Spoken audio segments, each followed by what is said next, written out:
Like I was telling you, I read your guys' tweets at us. If you aren't following us on Twitter, you really should. It's a real hoot. But every once in a while I read the tweets, and there were some really good ones tonight, and you guys really make me laugh.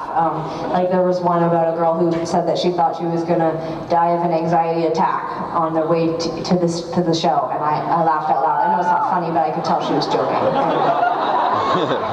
I also see tweets where people say that they think that this is going to be the best night of their life, and I really hope this is not. Aim higher, but I hope it's one that's very memorable, because it'll be memorable for us. This is quite an achievement for us to be able to play at this absolutely stunning, historic theater. We've been looking forward to playing. We played here years and years and years ago, like 2002 or something like that. With Ryan Adams, we opened for him right here on this stage, and at one point before the show I was out in the audience and I just thought to myself, one day we'll get to play here, and I didn't think it would take 10 years, but it did, and so that tells you a lot, guys. That's a life lesson. That's stick with it, even if it takes way longer than you thought it was going to. So,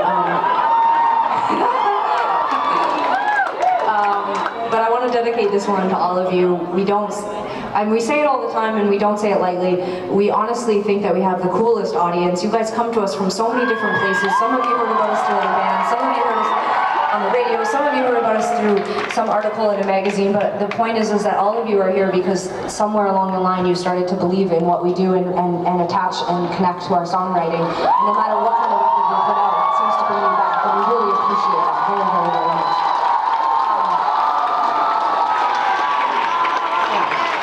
So I want to dedicate this next one to you because it was the second song that we wrote for Hearthrob, and it was the first song that I'd written on the keyboard, and I was trying to imagine myself in some sort of like the Temptations or something like that, and it does not sound anything like that. Speaking of the Temptations, maybe this is a good time to introduce you to our very, very heartthrobby band. I think you should meet them. I'm just trying to consolidate. Sure, yeah, no, absolutely. We should absolutely introduce them. Yeah, and I knew you were just going to go on this really cool theme where you're going to talk about the Temptations, and I was like, oh yeah, this is a great time. Shut up. You guys, on the keyboard and guitar, he's been with us so long he gets his own pedestal now. But guys, let's Ted Gowans on the keyboard and guitar. Ted. On the floor, beside Ted.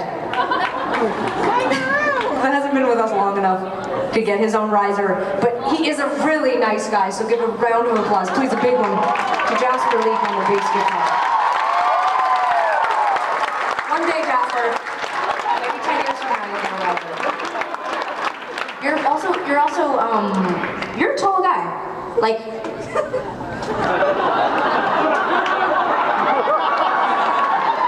He's a big guy. Okay. You don't want you to look like a freak up on that thing. Yeah, hey Jasper, watch your head underneath the things there.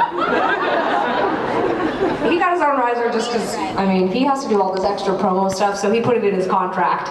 Huge round of applause for our very talented keyboard player. That's John Spence, everybody. He also looks like Zac Efron, so we just figure why not show that off, right? Just the focus point. Okay. Last but certainly not least, he's got a new drum kit on the drums tonight. For the first time ever playing with us in New York City. Please, huge round of applause for Adam Kriskow.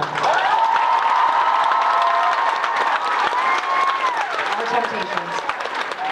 We're not tempted. Tonight. I'm on fire. Please, did anyone hear that? Yeah, they laugh when they don't know. Yeah, that's good.